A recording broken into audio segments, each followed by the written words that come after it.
ಬೆಂಗಳೂರಿನಲ್ಲಿ ಸಚಿವ ಜಿ ಪರಮೇಶ್ವರ್ ಅವರು ಪ್ರತಿಕ್ರಿಯೆ ಕೊಟ್ಟಿದ್ದಾರೆ. ಹೋಮ್ ಮಿನಿಸ್ಟರ್ ರಿಯಾಕ್ಟ್ ಮಾಡಿದ್ದಾರೆ. SIT ವರದಿ ಕೊಡುವವರೆಗೂ ಏನನ್ನು ಮಾತನಾಡೋದಿಲ್ಲ ಅಂತ ಹೇಳಿದ್ದಾರೆ. ತನಿಖೆ ನಡೆಯುವಾಗ ಮಾತನಾಡೋದು ಸಮಂಜಸವಲ್ಲ ಅಂತ ಹೇಳಿದ್ದಾರೆ ಗೃಹ ಸಚಿವರು. ಪ್ರಣವ್ ಮೊಹಾಂತಿ ಕೇಂದ್ರ ಹುದ್ದೆಗೆ ನೇಮಕ ಆಗಿದ್ದಾರೆ.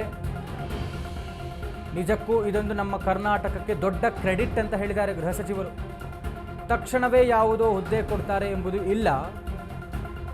ಈ ವಿಚಾರ ಮಾತನಾಡಲು ಪ್ರಣವ್ ಮೊಹಾಂತಿ ಬಂದಿದ್ರು ಅಂತ ಹೇಳಿದ್ದಾರೆ. ಗೃಹ ಸಚಿವರ ರಿಯಾಕ್ಟ್ ಮಾಡಿದ್ದಾರೆ. ಇವತ್ತು ಬೆಳಗ್ಗೆ ಪ್ರಣವ್ ಮೊಹಾಂತಿ ಅವರು ಗೃಹ ಸಚಿವರನ್ನ ಭೇಟಿಯಾಗಿದ್ರು. ಇದೇ ಪ್ರಕರಣಕ್ಕೆ ಸಂಬಂಧಪಟ್ಟಂತೆ ಏನೇನು ಡೆವಲಪ್ಮೆಂಟ್ಸ್ ಆಗ್ತಾ ಇದೆ ಅನ್ನುವಂಥ ಮಾಹಿತಿಯನ್ನು ಕೊಟ್ಟಿದ್ರು. ಜೊತೆಗೆ ಪ್ರಣವ್ ಮೊಹಾಂತಿ ಅವರು ಕೇಂದ್ರದ ಸೇವೆಗೆ ಆಯ್ಕೆಯಾಗಿದ್ದಾರೆ. ಹೀಗಾಗಿ ವಿಚಾರವಾಗಿ ಕೇಂದ್ರಕ್ಕೆ ಹೋಗಲೇಬೇಕಾಗತ್ತೆ ಅವರು. ಪ್ರಣವ್ ಮೊಹಾಂತಿ ಅವರು SITಯಿಂದ ಹೊರಗುಳಿಬೇಕಾ, ಮುಂದುವರಿತಾರಾ, ಇದೆಲ್ಲವೂ ಕೂಡ ಗೊಂದಲ ಇತ್ತು. ಹೀಗಾಗಿ ಈ ವಿಚಾರವಾಗಿ ಚರ್ಚೆ ಮಾಡೋದಕ್ಕೆ ನಮ್ಮ ಮನೆಗೆ ಬಂದಿದ್ರು ಅಂತ ಹೇಳಿದ್ದಾರೆ. ನಮ್ಮ ರಾಜ್ಯದಿಂದ ಮೊಹಾಂತಿ ಅವರು ಅಲ್ಲಿ ಆಗಿರ್ತಕ್ಕಂಥದ್ದು ನಮಗೆ ಬಹಳ ಒಂದು ರೀತಿಯಲ್ಲಿ ಕ್ರೆಡಿಟ್. ಆದರೆ ಈಗ ತಕ್ಷಣನೇ ಯಾವುದೋ ಹುದ್ದೆ ಕೊಡ್ತಾರೆ ಅಂತಕ್ಕಂಥದ್ದು ಏನೂ ಇಲ್ಲ. ಹಾಗಾಗಿ ಅವರು ಅದನ್ನ ತಿಳಿಸೋದಕ್ಕೆ ಬಂದಿತ್ತು.